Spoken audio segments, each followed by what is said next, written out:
ये सीधी तस्वीरें इजरायली संसद से, जहां भारतीय प्रधानमंत्री पहुंचे हैं और तालियों से स्वागत हो रहा है।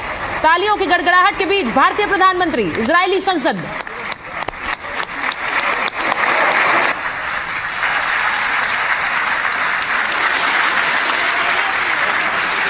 अब सारे कोई बंदा इजराइल नहीं जाना चाहता, और वो इसलिए नहीं जाना चाहते बिकॉज दे डू बिलीव कि यार ये इंडिया जो है वो तो जेनोसाइड करने वाला है नेतन्याहू। तो मोदी साहब वहां पे जाके क्या पैगाम देना चाहते हैं?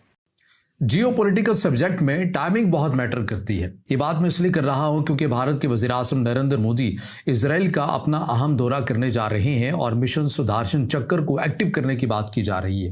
अब ये मिशन पाकिस्तान और चीन के लिए क्या पैगाम रखता है, और ये विजिट खुद ईरान को क्या पैगाम दे रहा है, और इजराइल के सफीर की तरफ से ऐसा कौन सा बयान दिया गया है जिसके बाद बातें ये की जा रही हैं कि अगला नंबर सऊदी अरब और मुत्तहिदा अरब अमीरात का हो सकता है। जो इंडिया के वज़ीर-ए-आज़म मोदी पहुंचे हैं इजराइल आज 2 दिन के दौरे पे, और इसकी अहमियत क्या है, और इसकी अहमियत ईरान पर हमला करने से क्या है, और जो इस रीजन में नए ब्लॉक्स बन रहे हैं, अलायंस बन रहे हैं, उसकी क्या अहमियत है इस खित्ते के मुस्तकबिल के हवाले से, इस खित्ते में अमन के हवाले से, और जो जंग जिसके इम्कानात बहुत बढ़ गए हैं ईरान और अमेरिका जंग के, वो मोदी के दौरे से कैसे जुड़े हुए हैं। And a leader that defining this as defining statesman of our time, the Prime Minister of the Republic of India, His Excellency Narendra Modi. Namaste.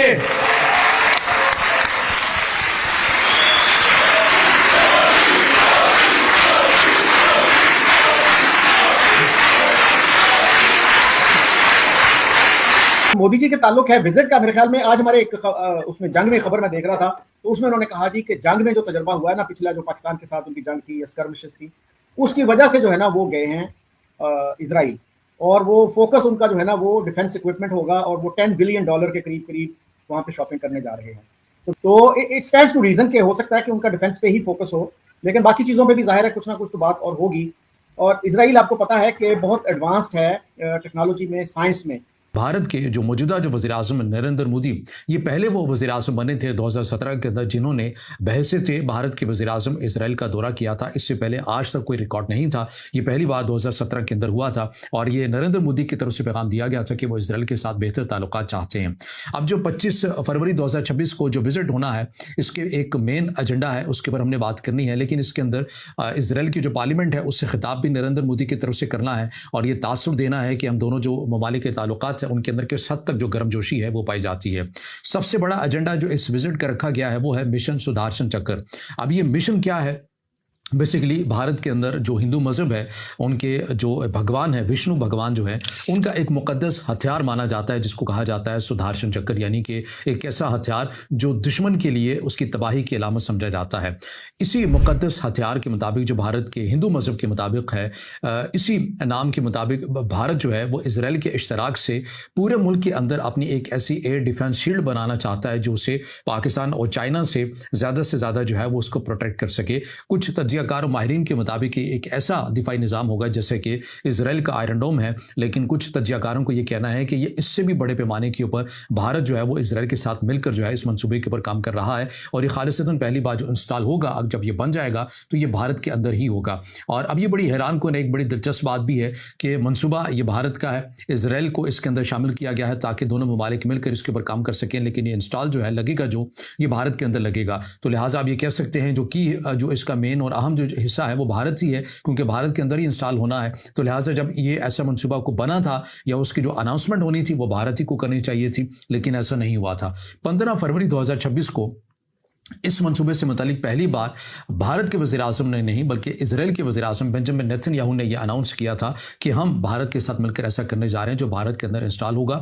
और खुद जो भारत की अपोजिशन है उनकी तरफ से इस मामले के ऊपर सख्त एहतजाज भी किया गया था कि अब भारत के ये दिन आगे हैं कि भारत के अंदर क्या कुछ लगना है और क्या कुछ नहीं लगना ये दूसरे ममालिक वाले तय करेंगे, वो अनाउंसमेंट करेंगे, जबकि मनसूबा हमारा है। लेकिन बहरहाल मोदी सरकार की तरफ से इस बार भी अपनी अपोजिशन को कुछ खास जो है वो सीरियस नहीं लिया गया। लेकिन अब यह खबर सामने आ रही है कि भारत और इजराइल मिलकर मुश्तरका तौर के ऊपर भारत के अंदर एक ऐसी एयर डिफेंस शील्ड बनाना चाहते हैं जो से हर तरह के जो खतरे हैं उनसे प्रोटेक्ट कर सके। ये लेज़र टेक्नोलॉजी का भी इसके अंदर बड़े पैमाने के ऊपर इस्तेमाल किया जाएगा और मकसद यही है कि चाइना और जो पाकिस्तान से ज़्यादा खुद को सिक्योर किया जा सके।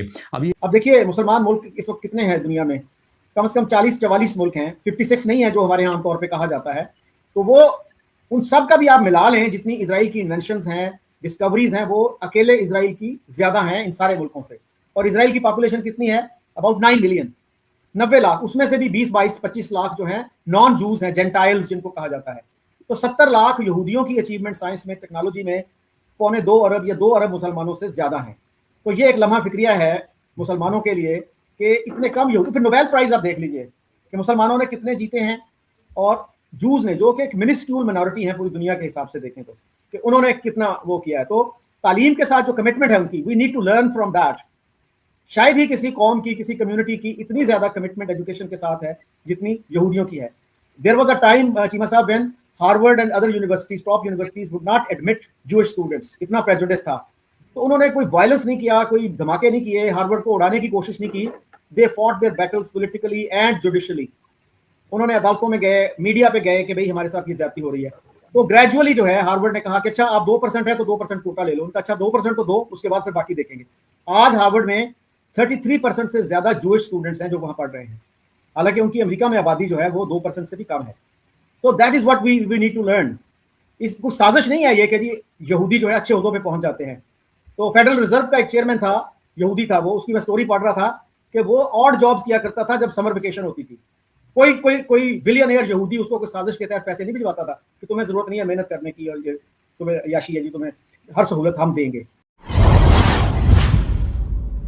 दोस्तों, हाल ही में भारत के प्रधानमंत्री नरेंद्र मोदी का इजरायल द्वारा कई मायनों में चर्चा का विषय बना हुआ है, जहां उन्होंने वहां की संसद यानी क्नेसेट में संबोधन करते हुए आतंकवाद के खिलाफ भारत की स्पष्ट और दृढ़ नीति को दोहराया। अपने भाषण में उन्होंने हाल के हमलों की पीड़ा का जिक्र करते हुए कहा कि आतंकवाद किसी एक देश की नहीं बल्कि पूरी मानवता की चुनौती है। भारत और इजरायल के बीच रणनीतिक साझेदारी, रक्षा सहयोग और तकनीकी आदान प्रदान पहले से ही मजबूत रहे हैं और इस यात्रा ने दोनों देशों के रिश्तों को और गहराई देने का संकेत दिया है। साथ ही क्षेत्रीय सहयोग की संभावनाओं पर भी चर्चा हो रही है, जिसमें ग्रीस और साइप्रस जैसे देशों के साथ बहुपक्षीय समझ बढ़ाने की बातें सामने आई हैं, ताकि कट्टरपंथ और हिंसा के खिलाफ सामूहिक प्रयास किए जा सकें। अंतर्राष्ट्रीय राजनीति में मतभेद स्वाभाविक होते हैं और हर मंच पर सभी का समर्थन मिलना संभव नहीं। फिर भी भारत की कूटनीतिक सक्रियता वैश्विक मंच पर उसकी भूमिका को रेखांकित करती है। अब सवाल यह है कि बदलते वैश्विक समीकरणों के बीच भारत की यह रणनीति भविष्य में किस दिशा में जाएगी और क्या यह सहयोग क्षेत्रीय स्थिरता को नई मजबूती देगा? आने वाला समय इसका जवाब देगा। अगर आप भी अंतर्राष्ट्रीय राजनीति और भारत की विदेश नीति से जुड़े ऐसे विश्लेषण देखना चाहते हैं तो चैनल को लाइक करें, शेयर करें और सब्सक्राइब करना न भूलें, ताकि आपको हर महत्वपूर्ण अपडेट सबसे पहले मिल सके।